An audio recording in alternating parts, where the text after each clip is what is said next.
Olá para você que nos ouve pela Rádio Defensoria, eu sou Adriana Paulino, nós estamos aqui para mais uma edição do Entrevistas DPE e hoje nós vamos falar sobre imunização infantil.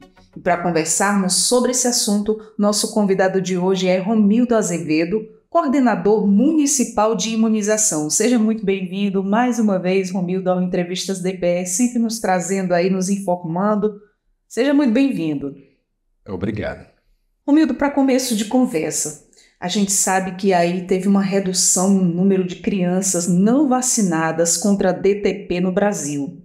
E quais as vacinas que estão disponíveis nos postos de saúde? Deixa eu começar desde o início, né? Vamos lá. Porque assim, o nosso calendário vacinal, ele contempla vacina para crianças, a partir do 0 de idade até menores de 5 anos, para adolescentes até menores de 15 anos, para adultos, para jovens, aliás, para idosos e para gestantes, né? Lembrando que o Ministério, o foco dele, o foco principal são justamente as crianças, né? Porque a criança, quando ela nasce até mais ou menos 7 anos, o processo dela, o sistema imunológico dela está em processo ainda de formação. Então, justamente é onde a gente vai dar essa proteção para essa criança. Então, as vacinas que vão proteger ela nesse período em que o sistema imunológico das crianças está em formação. Então, isso é importantíssimo, né? Então, a gente tem criança a partir de quando ela nasce. Então, ela já começa a tomar, que ali nós temos a BCG e a hepatite B, que já vai proteger ela ali ao nascer. E aí, quando essa criança ela chega ali com 2 meses de idade, ela já toma mais 4 vacinas, que aí ela vai tomar a VIP, que vai proteger contra a poliomielite. Ela vai tomar a pentavalente, que essa pentavalente é uma vacina importantíssima, porque ela vai proteger a criança contra 5 tipos de doenças, que é a a difteria, tétano, pertúrcia, hepatite B, ainda tem mais uma doença que é chamada hemófilis influenzae tipo B, que é a IB. Então são 5 doenças, olha como é importante. A criança está protegida. Aí nós temos mais a rotavírus, que a rotavírus também é uma vacina importantíssima, porque antes dessa rotavírus, a gente tinha muita mortalidade infantil. Depois que a rotavírus entrou no calendário vacinal, que a gente começou a ofertar para as crianças, se diminuiu muito as mortalidades infantis. É impressionante. E isso a gente pode comprovar com os relatórios, com os números apresentados. E ainda temos a pneumo 23 também, que é uma outra vacina importante que a criança vai tomar. Então são 4 vacinas. E aí com 3 meses ela toma uma meningo, aí com 4 meses ela volta a tomar a segunda dose das vacinas anteriores que eu falei, e com 6 meses ela volta a tomar a terceira dose da penta, a terceira dose da VIP, para ela fechar o esquema primário.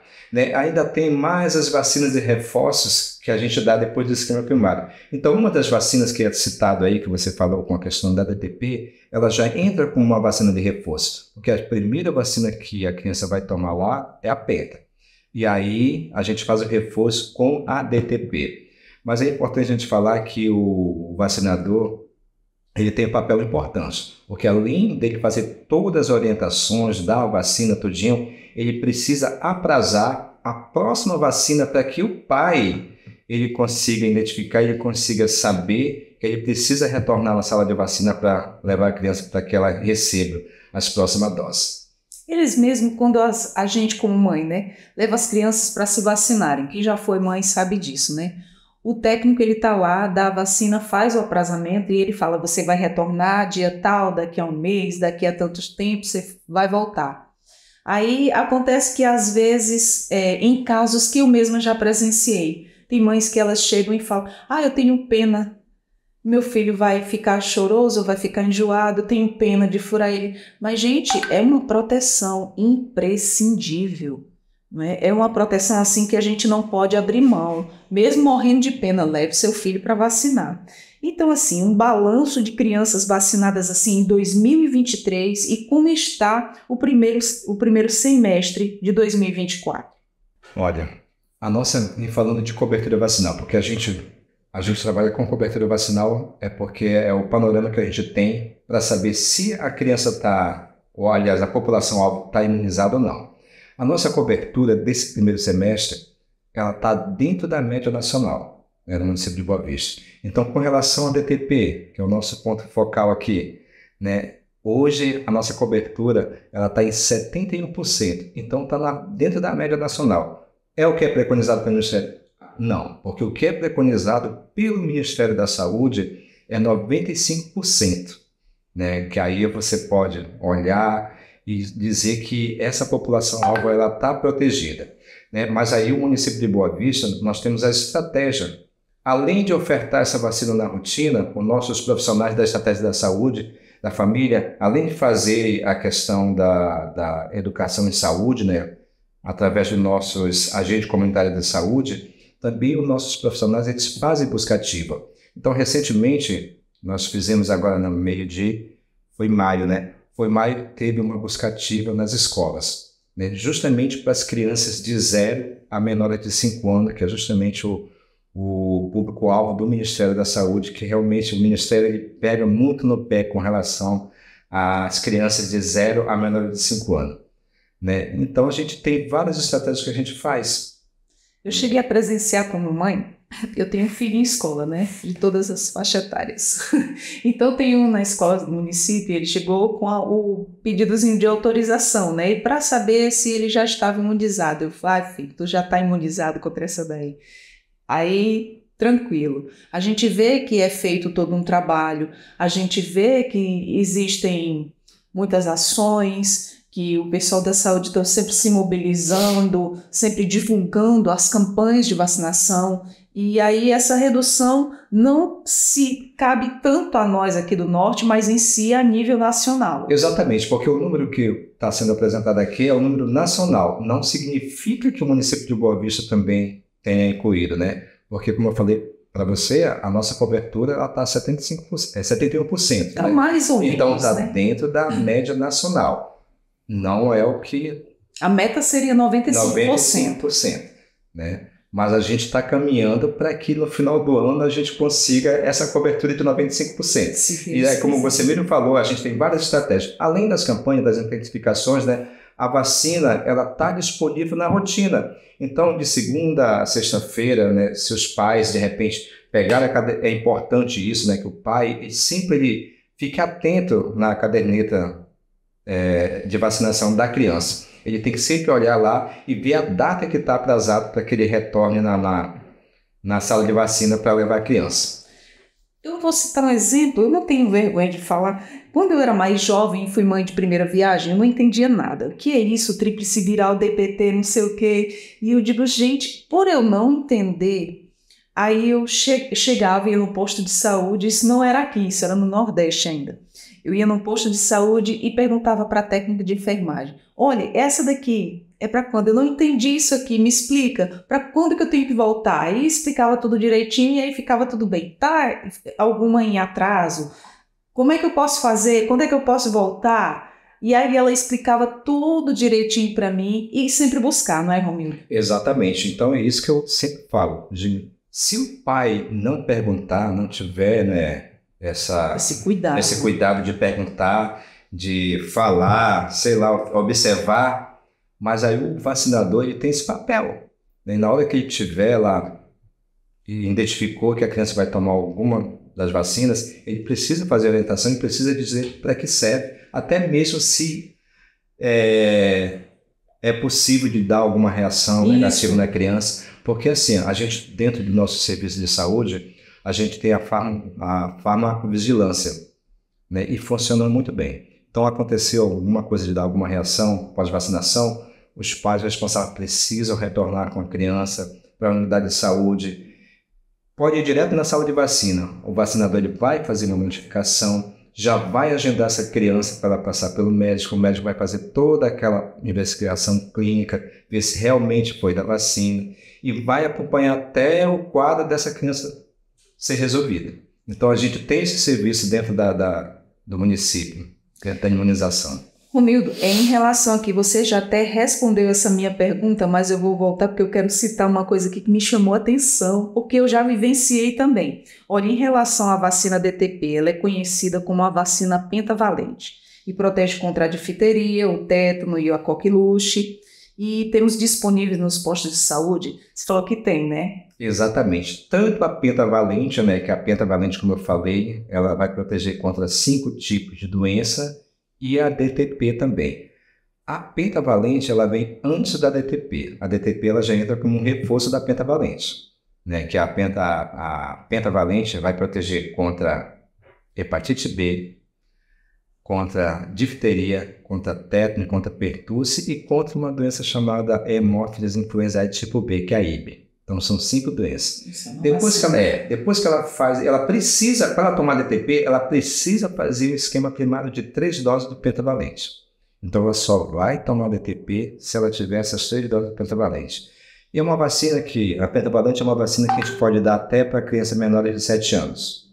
Né? Aí fez o esquema primário, aí sim, aí eu venho com a DTP. Que quando essa criança tiver 1 ano e 3 meses, eu dou a primeira dose, primeiro reforço de DTP, né, que vai proteger contra difteria, tétano e pertusses, né? Então esse pertusse para os pais, o responsável de crianças que não sabem, é a coqueluche, né? O pertusse é a mesma coqueluche, né? É a mesma coqueluche. É a mesma coqueluche, porque a pertusse é o nome técnico. Eu conheci a coqueluche ainda criança.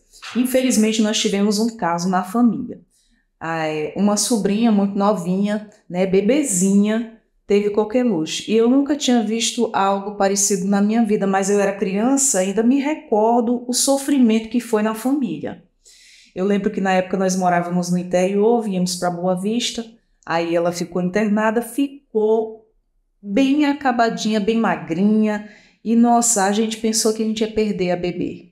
Mas graças a Deus deu tudo certo. Era essa coqueluche. E hoje a gente tem, né, essa vacina que protege várias doenças que são imunopreveníveis, gente. Por que não vacinar? A gente sabe que realmente pode dar, mas só que se a gente for puxar pelos números apresentados, os benefícios eles são muito maiores do que o risco. A vacina protege, é como a gente estava conversando, né, agora há pouco, antes de nós termos aqui essa conversa em entrevista, sobre a vacina, um próprio exemplo que nós temos aí não tão longe, a Covid, a gripe. Estava até comentando com você essas gripes fortes que anda dando no momento, como a gente estava comentando aqui. Não evita que se pegue, mas evita que tenha uma piora. Exatamente, que o quadro da pessoa piora, né? E então, casos que levem até a óbito, exatamente, né? Às vezes, não, mas aí o pessoal diz assim, mas essa vacina da gripe não protege nada porque eu gripei. Só que a vacina que a gente oferta da gripe são contra aqueles vírus letais. Né? Por exemplo, o que eu posso citar, o que aconteceu em 2020, ou foi 2021 aí em Manaus, né, que houve a circulação do H1N1, que ceifou a vida de mais de 20 pessoas. Então, são contra esses tipos de vírus que a vacina ela serve. Mas ela ajuda justamente a manter a imunidade da pessoa ali em cima, para que a pessoa não tenha um quadro complicado. A gente teve a prova viva, não é? Que na época da pandemia, quando as vacinas começaram primeiro pelas pessoas que têm comorbidade, já veio por idade, aí depois foi, né? Cada um tendo ali o seu espaço para que possa ser vacinado, o seu tempo, a gente viu a redução de mortes e foi significativa. Quando a vacina chegou para a gente, a vacina desde sempre ela vem protegendo. E eu não entendo por que tem pessoas que ainda têm medo de se vacinar. Porque eu me vacinei contra a Covid, eu me vacinei de gripe e fiquei doente. Bom, talvez já estivesse com gripe e não soubesse, tomou a vacina e teve uma reação. Mas não que a vacina tenha causado aquilo. Eu penso assim, como sempre procuro estar informada, gosto de me proteger, vacino meus filhos em dia. Hoje eu posso falar para você que hoje o nosso maior problema nosso maior trabalho hoje são as fake news. Né? As fake news têm atrapalhado muito. O grupo anti-vacina tem atrapalhado. Mas se você buscar um pouco lá atrás na história, na literatura, a gente vai ver que desde quando a vacina ela foi inventada, sempre houve as questões, sempre houve, na verdade, sempre foi um tema problemático, sempre teve os grupos anti-vacina. sempre. Talvez por isso que as nossas coberturas elas não se elevam por conta desses grupos, por conta dessas fake news que acabam atrapalhando. Realmente, vai, com certeza. E como funcionam assim as campanhas de vacinação? Elas chegam às escolas municipais? E sim, né? E quais são as outras formas de campanha usadas para que chamem a população, para que levem seus filhos para estar vacinando? Fala para a gente. Olha só, nós temos, pessoas que desconhecem. Já dentro do calendário vacinal, nós já temos algumas campanhas já programadas, que já estão definidas tudinho pelo calendário vacinal, né? A exemplo, né, da multivacinação, que às vezes acontece de 4 em 4 anos, da campanha de poliomielite, que acontece de 4 em 4 anos, que esse ano aconteceu já a campanha de poliomielite, que foi o mês passado, né? Nós tivemos a campanha de poliomielite. E, dependendo do momento também, o município ele pode criar as próprias estratégias. Por exemplo, recentemente nós criamos uma estratégia de intensificação contra a febre amarela. Também que é uma forma também de a gente estar ofertando, está intensificando, está melhorando a cobertura vacinal. Então depende muito do momento, né? Aí já está programado agora, porque isso é uma programação da influenza, que é justamente contra a gripe, já que a gente está falando da questão da gripe, que houve também toda uma mudança na estratégia da oferta da vacina, que geralmente era no segundo semestre de abril. Agora mudou, o Ministério resolveu mudar conforme a região, conforme o período sazonal, né? Agora mudou para setembro. Então, setembro já vai acontecer a campanha da influenza, que é da oferta da vacina contra a gripe. E aí a gente já está começando a traçar as estratégias, tudinho, e daqui a pouco a gente começa a divulgar na mídia para chamar a população prioritária, né? Porque na campanha são grupos prioritários, né? São as crianças menores de 6 anos, são os idosos, são professores e outros grupos aí também. Pessoal de linha de frente, né? Pessoal da saúde. Exatamente, o trabalhador da saúde, né? E aí, sobrando dose, né? Aí a gente estende para a população em geral. Mas primeiro são esses grupos. Muito bom. As campanhas estão aí, as vacinas estão aí. Levem seus filhos para vacinar. Agora vamos falar aqui o porquê, o importante de manter o cartão de vacina do seu filho em dias. Vamos enfatizar mais uma vez aí para esse pessoal que está aí nos ouvindo. Pois é, então como a gente já falou, é importantíssimo. A gente tem muitas doenças, né? Nós temos doenças que já foram eliminadas, mas correm o risco de ser reintroduzida novamente. Então por isso a importância, né, da gente manter a caderneta dos nossos filhos em dias. Lembrando que a criança de 0 até 7 anos, o sistema imunológico dela está em processo ainda de formação e ela precisa estar com uma proteção nesse período. Então, por isso que a gente reforça, a gente chama a atenção dos pais, né, dessa criança dentro dessas faixas etárias, e lembrando que as vacinas elas são esquemas vacinais. Então, às vezes, você precisa de uma dose, você precisa de 2 doses, você precisa de 3 doses e mais reforços. Então, por isso que é importante a gente sempre estar levando ou indo na sala de vacina para que o vacinador dê uma analisada na cadeira de vacina e tente identificar se a criança precisa iniciar ou completar algum esquema vacinal. Por isso é importante sempre falar, sempre lembrar, não deixe de levar seu filho, não deixe de levar sua filha para se vacinar, manter a cadernetinha ali em dia, a criança protegida, a criança não vai sozinha, então tem que sempre o responsável estar lá levando. E só lembrando aqui que até 5 anos a criança precisa tomar 15 vacinas diferentes, né? Então aí nos esquemas vacinais que eu acabei de citar aqui. Com certeza. E nós conversamos, Romildo, agradecendo aqui a nossa conversa, sempre informativa, sempre passando a informação para o pessoal que nos acompanha aqui pela Rádio Defensoria, agradecendo mais uma vez os seus esclarecimentos, a nossa conversa aqui bem produtiva. E nós conversamos aqui com o Romildo Azevedo, ele é coordenador municipal de imunização, e nós falamos sobre imunização infantil. Por isso, não deixe nunca de proteger seu filho, de proteger sua filha. E eu sou Adriana Paulino, nós ficamos por aqui com mais um Entrevistas DPE. Tchau, tchau.